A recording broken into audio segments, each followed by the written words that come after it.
Hi everyone. So I'm finally back. This is another chapter from my book Pieces, 52 short stories about being human, that you can get on Amazon if you wish, so you can read along. And today's chapter is number 31, called Responders. And it's basically my take on the basic ways we respond in communication to certain stimuli. So let me read you a bit and then we talk about it. I hope this will make sense, because it's probably better of reading the whole chapter, but then I would strip you of the pleasure of reading it for yourself. Let's just start in the beginning. It's a nice introduction. Have you noticed that when presenting someone with an issue that worries you, they tend to respond the following 4 ways? Have you noticed how you respond in such situations? Are you even aware you do it? We are often on an automatic pilot, and the response comes out of our mouth without checking in with a conscious thought. I've observed the following through my communication with people, be it friends, family, colleagues, or clients. We seem to use all the types depending on the situation presented, but generally speaking, we lean heavily on one type that becomes a predominant response, or more accurately, a reaction. Response being a conscious decision, while a reaction is an unconscious consequence to an event based on our previous experiences and conditioning. Type 2 is mostly used by men and type 3 by women, but not always. Type 1 and 4 are more gender neutral. So what are these types I'm talking about? So type 1 are called I've had it worse, or at least just as bad, or know someone who did. Type 2, it's I can fix it. Type 3, oh poor you. And type 4 is the Zen. And I also have kind of type 5, which relates more to social media and how we respond on social media, especially Facebook, because that's where I interact a lot. And I kind of came to this chapter, like, to write it, because it's something I've noticed. It was a pattern I've noticed in my communication. And so I started to think about it, like, oh, so I respond like this quite often, and other people respond like this, and this annoys me, and this I like. And so that's how it came about. And basically, I've got it worse than you, my mother's like that. Like, I just remember since childhood, I would like say, oh, I've got a headache, and her response would be, oh, you don't know what headache is, you should feel like I feel, I've got terrible headaches, that kind of stuff. Then the I can fix it, which is my favorite that I do. I know, not favorite, but it's something that I kind of fall into. It comes from ego and the kind of the need to be right, but also need to be helped. It comes from the rescuer, and insecurity, actually, because it makes you feel better when you can help someone, because it gives you kind of one up and makes you feel good about yourself. But also it gives the other opportunity to admire you and praise you of how wonderful you are. I'm not saying we shouldn't help people or give them advice, but we're talking about the unsolicited kind. So the I can fix it, it's something I still sometimes slip into, but I'm much more aware, so I try to obviously avoid it. But it used to be my kind of go-to thing. If you were my friend and you start telling me about an issue, I would immediately, before you even finish the story, because I would just assume I know the end, jump in, giving you advice and telling you what you should do and how you should do it. I would even, if I've overheard a group of people talking about an issue, jump in to tell them how they should deal with it. Funnily enough, if someone did it to me, I absolutely hate it and detest it. So that's actually how I became aware of it, because I realized I really dislike it, and there was one particular friend that kept doing it, kept fixing everything I was talking about. I was like really annoyed. So I used the mirror effect, and I said, okay, am I doing this too? Is that why it's annoying me? And so I observed myself communicating with people. I was like, oh my god, I do this so much. So it's been pretty hard to try and stop, because it's been so ingrained. I've been doing it since very young. But you know, I think I'm more or less successful nowadays. Not always, as my friends would, I'm sure, confirm. But if I already say it and I catch myself after, I try and apologize at least for doing it. You know, to make people aware that actually I am aware, I haven't listened as well as I should have, and I'm trying to fix things when you didn't ask for it. Sorry.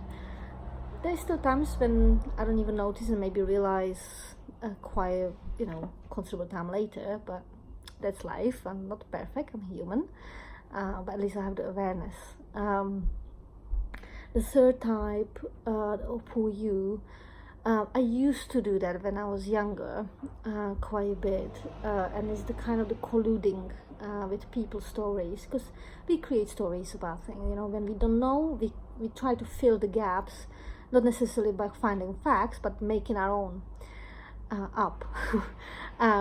So the kind of common one is, I don't know, you know, it's your anniversary, your boyfriend didn't text you, although he promised he would, and you start making your mind an elaborate story about how, you know, he didn't because he forgot, or he doesn't care, or he's probably cheating on you. Now, the colluding friend, the Opu friend, would do exactly that. Oh, poor you know, that must be terrible. How could he do this to you? It's your anniversary. Who do you think he's cheating on you with? And, you know, like, they would feed your story, and you would create even bigger one, because, you know, two minds.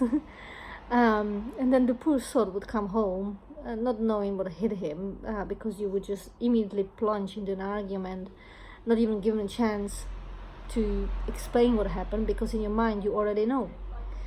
And, you know, he might have just run out of battery, had a really bad day at work, and perhaps even came with a bunch of flowers, an explanation ready, and didn't even get a chance.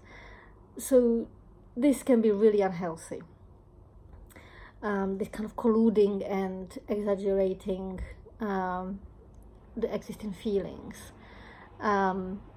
So, you know, this one is dangerous, because it's quite fine line between being compassionate and colluding, and we can often slip there and kind of enforce and encourage the victimhood of the person sharing with us, and that's not helpful, really. It's not healthy, because it's helping them to kind of stay stuck in the situation instead of just vent it and move on from it, or learn from it and heal from it.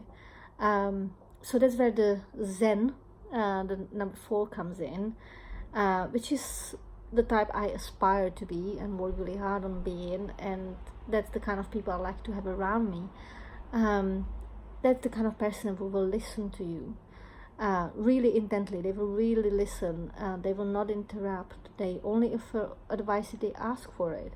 You know, they're compassionate, they're kind, they're assuring, they validate your feelings, but they don't feed them, they don't collude with your story. Again, if they ask, they can offer different perspective,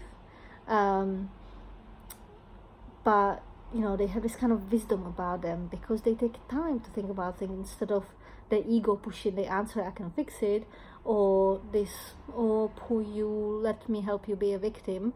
They kind of like, you know, the victim, you can do this, I trust you, I'm here to listen, you know, your feelings are valid, what's going on for you is not pleasant, and I'm not gonna offer you stories of who's got it worse or how got it worse. So, for example, this person, you know, like, if you tell them, oh, I've got a headache, they probably offer you paracetamol, or ask if there's anything you can do. And the, you know, example of the boyfriend texting, they probably say, oh, you know, how do you know all this? How do you know he's cheating on you? What makes you think that? What other evidence have you got than he didn't text you on your anniversary? Perhaps just wait until he comes home and explain and take it from there. But it must feel awful because it's your anniversary. You were looking forward to hearing from him. You expected it, because why wouldn't you? You're together. So you validate their feelings. You show that you understand how they feel, but you also don't let them to spiral into this fantasy world of what ifs and what might have, but keep them grounded and help them to deal with the situation as it is, instead of creating something much worse. They Zen kind of types are quite good friends to have around, because you can trust them that they will listen, they will hold the space for you, and they will not fix what doesn't need to be fixed, but it will help if you ask them to. The Facebook stuff, the kind of social media, it's the hater, the kind of person any one of us has capacity to turn into. When you get those really horrible, hateful, out of context comments. So for example, I did, when I was pregnant, one of the videos I did was on, I can't remember, I just updated my pregnancy because I did like a regular blog, as you know, and someone commented, don't know the person, I don't believe they live in the UK, and they just commented, I hope you and your baby die. No particular reason. I didn't say anything in the video that would offend anyone. It was very personal, just about what I've been experiencing. And you can tell this person must be hurting so much, that he feels he needs to hurt others to alleviate his pain. And I could have got into this back and forth of horrible, hateful comments, and be kind of drawn to his level, or even with the kind of condescending, compassionate, I hope you find love in your life so you feel better about it.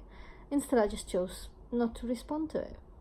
Why would I? It doesn't require my response. It will not help anything because this person is not in a space to listen. He's not in a space to think, if I write, I hope you find love so you feel better, he's not going to go, yes, that's what I'm missing. He's just going to throw more abuse at me, and it will just continue, and it's just, what's the point? Why would you engage in that kind of energy? I do refrain from commenting on this post or comments and engaging with them, and I have peace of mind. Their comments don't affect me because I know it's not about me, it's about them. And the less energy you give them, the less they're gonna have to use against you. So it's better to be ignored. This is basically what the chapter is about, but it might make more sense if you read it. It's just kind of a way I've realized I've been communicating with others and others communicating with me, and what feels natural, what feels comfortable, what feels good, what doesn't. And basically I'm curious what you think about it. Do you agree with me? Would you say that some of the things don't fit? Or perhaps you can think of other types that you come across. Do let me know, I'm curious. So have a good day.